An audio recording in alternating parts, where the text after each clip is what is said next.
मैं तुम्हें किताब भेजूंगा अगर तुम मुझसे मांगोगे। तुम्हें किताब भेजी जाएगी अगर तुम मांगोगे। ऊपर वाला जुमला एक्टिव वॉइस का जुमला है क्योंकि इसमें सब्जेक्ट खुद काम कर रहा है, जबकि नीचे वाला जुमला पैसिव वॉइस का जुमला है। और ये दोनों जुमले कॉम्प्लेक्स सेंटेंस के जुमले कहलाते हैं। कॉम्प्लेक्स सेंटेंसेस में अगर हमें जुमला पैसिव एक्टिव वॉइस में बनाना हो तो उसके लिए हम पहले इंडिपेंडेंट क्लॉज रखते हैं और फिर सबऑर्डिनेट क्लॉज रखते हैं। ये तो है एक्टिव वॉइस का फार्मूला। लेकिन पैसिव वॉइस के लिए जुमले में पहले सब्जेक्ट रखा जाता है, फिर फार्मूले का बी लगाया जाता है, पास्ट पार्टिसिपल लगाई जाती है, उसके बाद सबऑर्डिनेट क्लॉज लगाई जाती है जिसके अंदर इफ, व्हेन या डेट आ सकता है। जैसे I will send you the book if you ask me. The book will be sent to you if you ask. इस जुमले के अंदर हमने सब्जेक्ट को ऑब्जेक्ट की जगह, ऑब्जेक्ट को सब्जेक्ट की जगह रखा है, वर्ब की थर्ड फॉर्म लगाई है और इफ वाली क्लॉज हमने वैसी की वैसी ही रखी है। Welcome to 25 day active passive course. आज की वीडियो में हम डे 24 को डिस्कस करेंगे और डे 24 में आज हम पैसिव वॉइस पढ़ेंगे कॉम्प्लेक्स सेंटेंसेस के। कॉम्प्लेक्स सेंटेंसेस क्या होते हैं और ये कैसे बनते हैं, इसमें एक्टिव वॉइस कैसे बनते हैं, फिर हम उसको पैसिव वॉइस में कैसे ट्रांसफर करते हैं, ये सब हम आज इसी वीडियो में कवर करेंगे। वीडियो के एंड पे आपको एक एक्सरसाइज भी दी जाएगी जिसे आप घर बैठ के पैसिव वॉइस बनाकर मुझे कमेंट बॉक्स में उसके जवाब बता सकते हैं। घर बैठे और फ्री में इंग्लिश सीखने के लिए अगर आप हमारे चैनल के सब्सक्राइबर नहीं है तो उसे सब्सक्राइब जरूर कर लीजिए। वॉइस और पैसिव वॉइस कौन से जुमले होते हैं? फॉर एग्जाम्पल, मैं तुम्हें किताब भेजूंगा अगर तुम मुझसे मांगोगे। तुम्हें किताब भेजी जाएगी अगर तुम मांगोगे। ऊपर वाले जुमले में सब्जेक्ट खुद काम कर रहा है क्योंकि वो कह रहा है कि मैं तुम्हें किताब भेजूंगा, जिसमें सब्जेक्ट मैं है और वो खुद काम कर रहा है, लिहाजा ये एक्टिव वॉइस का जुमला है। और ये कॉम्प्लेक्स सेंटेंस है जिसके अंदर एक क्लास इंडिपेंडेंट और दूसरी क्लास डिपेंडेंट है। नीचे वाले जुमले के अंदर भी तुम्हें का लफ्ज शुरू में आया है तो ये पैसिव वॉइस है क्योंकि इसमें सब्जेक्ट से काम लिया जा रहा है और ये भी एक कॉम्प्लेक्स सेंटेंस का पैसिव वॉइस है। ऐसे जुमले अगर आपको पॉजिटिव में दिए जाए तो उसके लिए शुरू में हम इंडिपेंडेंट क्लास और फिर बाद में सबऑर्डिनेट क्लास मिलाकर ये जुमला बनाते हैं। ये याद रहे कि इसमें सबऑर्डिनेट क्लास पहले भी आ सकती है और इंडिपेंडेंट क्लास बाद में भी आ सकती है, लेकिन जुमले का मतलब क्लियर होना चाहिए। पैसिव वॉइस के अंदर अब जुमले में पहले सब्जेक्ट रखते हैं, फिर फार्मूले का बी लगाते हैं, फिर पास्ट पार्टिसिपल यानी वर्ब की थर्ड फॉर्म आती है, फिर सबऑर्डिनेट क्लास आ जाती है। सबऑर्डिनेट क्लास के अंदर अपना सब्जेक्ट, वर्ब और ऑब्जेक्ट हो सकता है और वो व्हेन, इफ या दैट से आ सकती है। जैसे I will send you the book if you ask मी।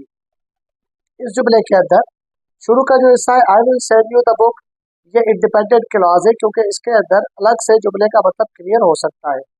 बकाया हिस्सा है इफ यू आस्क मी, ये वो हिस्सा है जो कि सबऑर्डिनेट क्लॉज है या डिपेंडेंट क्लॉज है, जो अलग अगर हम कर दे जुमले में तो वो अपना मतलब नहीं दे सकती। उसको हम कॉम्प्लेक्स सेंटेंसेस के जुमले कहते हैं। इसका पैसिव वॉइस बनेगा the book will be sent to you if you ask. अब ऊपर वाला जुमला है I will send you the book, हमने इसी का पैसिव वॉइस बना दिया है। विल के साथ अब पैसिव वॉइस पे विल भी लगाते हैं तो हमने लिख दिया है विल बी द। ऊपर वाले जुमले में I will send you the book, ये फ्यूचर इंडेफिनिट का जुमला है। पैसिव वॉइस पे इसको नीचे फ्यूचर कंटिन्यूअस का हेल्पिंग वर्ब लगा के बनाया गया है। The book will be sent to you. बाकी इफ यू आस्क मी ये सबऑर्डिनेट क्लॉज है, ये वैसी की वैसी ही रखी गई है। फॉर्मूला का स्ट्रक्चर वही सिंपल है, सब्जेक्ट को ऑब्जेक्ट, ऑब्जेक्ट को सब्जेक्ट की जगह वर्ब की थर्ड फॉर्म लगाई गई है।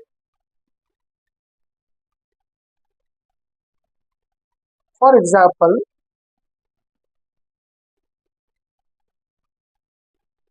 If you study regularly you will pass the exam. इस जुमले के अंदर सबऑर्डिनेट क्लॉज पहले रख दी गई है इफ यू स्टडी रेगुलरली, बकाया ऐसा बाद में रखा गया है you will pass the exam. अब अगर हम देखें तो you will pass the exam ये इंडिपेंडेंट क्लॉज है या इंडिपेंडेंट जुमला है, जिसको अगर हम यू स्टडी रेगुलरली से अलग भी कर दे तो भी you will pass the exam अपना मतलब दे सकता है। ऐसा जुमला जिसको अगर हम अलग भी कर दे बाकी जुमलों से वो अपना मतलब दे सके उसे हम इंडिपेंडेंट क्लॉज कहते हैं। तो you will pass the exam ये इंडिपेंडेंट क्लॉज है। ऐसा जुमला जो बकाया क्लास की वजह से जवाब दे सके या मतलब दे सके, अकेला मतलब ना दे सके। जैसे इफ यू स्टडी रेगुलरली, तो ये ऐसा ऐसा है जो सबऑर्डिनेट क्लास है या डिपेंडेंट है बकाया हिस्से के ऊपर। तो ये जुमले दो हिस्सों से मिलकर बनते हैं, डिपेंडेंट और डिपेंडेंट क्लास से। पैसिव वॉइस में बनेगा the exam will be passed by you if you study regularly. तो जो इफ का स्ट्रक्चर है, इफ यू स्टडी रेगुलरली, ये तो वैसा करना सही रहेगा। You will pass the exam, इसको अब चेंज कर देंगे। द एग्जाम ऑब्जेक्ट था, उसको अपने सब्जेक्ट की जगह पर रखा है। हेल्पिंग पर विल था, हमने उसकी जगह पर विल भी लगा दिया है। वर्ब पास्ट था, हमने उसकी जगह पर पास्ट कर दिया है और बाई लगाकर ऑब्जेक्ट लगा दिया है।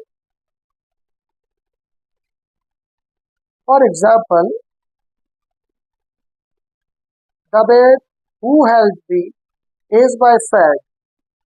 इस जुमले के अंदर the bed who help me is my friend तो हिस्सों पर मुश्तमिल जुमला है। हु हेल्प मी ये हिस्सा ऐसा है जो कि दरमियान में तो आ रहा है लेकिन अपना मतलब अलग करने पे क्लियर नहीं हो रहा।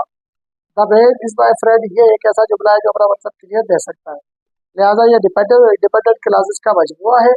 लिहाजा ये एक ऐसा जुमला है जिसको पैसिव वॉइस में तब्दील करने के लिए अब इस अंदाज में बनाएंगे। The bed who was helped bye me is my friend. इस जुमले में भी अपने सब्जेक्ट को ऑब्जेक्ट और ऑब्जेक्ट को सब्जेक्ट की जगह रखा है। वर्ब की थर्ड फॉर्म लगाइए, बाय लगाया और ऑब्जेक्ट लगाया।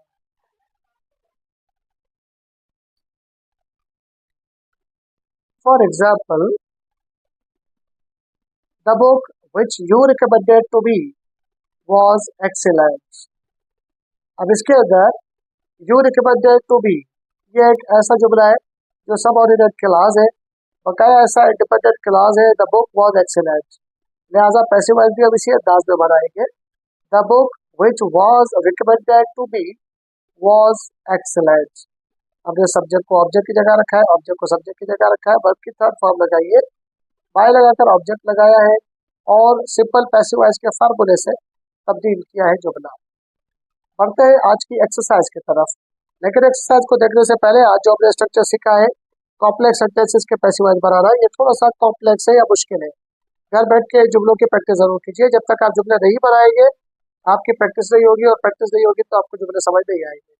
अगर आप CCE, CSS या कोई भी एग्जाम देना चाहते हैं, जॉब के लिए टेस्ट में अपीयर हो रहे हैं, एडमिशन के लिए अपीयर हो रहे हैं, तो ये कंपाउंड, कॉम्प्लेक्स और सिंपल सेंटेंसेस आपको बड़े फायदा देंगे अगर आपने एक दफा इतना महारत हासिल कर ली तो घर बैठ के इनकी प्रैक्टिस जरूर कीजिए ताकि आपको ये क्लियर हो जाए। टेंसेस अगर आपके क्लियर नहीं है तो लर्न टेंसेस के नाम से इस चैनल पे प्ले लिस्ट मौजूद है, पहले टेंसेस देख लीजिए। फिर एक्टिव के नाम से भी प्ले लिस्ट मौजूद है, उसमें जाके एक्टिव पैसिव को क्लियर कीजिए। घर बैठ के प्रैक्टिस कीजिए। फिर जुमलों की जो मैं आपको एक्सरसाइज में दे रहा हूँ ट्रांसलेशन यानी पैसिव वॉइस बनाकर मुझे कमेंट बॉक्स में बता दीजिए। आज की एक्सरसाइज ये है, she has completed the project because she worked hard. He did not clean the room because his brother did not help him. I will not give you the answer unless you promise to keep it secret. When he finishes his work, he will go home. If you help me, I shall help you. इन जुमलों को तो आप passive voice में translate करके मुझे comment box में बता सकते हैं, लेकिन अगर आप हमारे चैनल पर न्यू हो तो चैनल को सब्सक्राइब जरूर कर लीजिएगा, वीडियो को लाइक करके दोस्तों में शेयर कर दीजिएगा। इसी वीडियो का डिस्क्रिप्शन बॉक्स में व्हाट्सएप चैनल का लिंक भी दिया जा रहा है, उसे भी ज्वाइन कर लीजिए। अपना और अपने चैनल का ख्याल रखिएगा। मिलते हैं अगली वीडियो में। टिल देन अल्लाह हाफिज।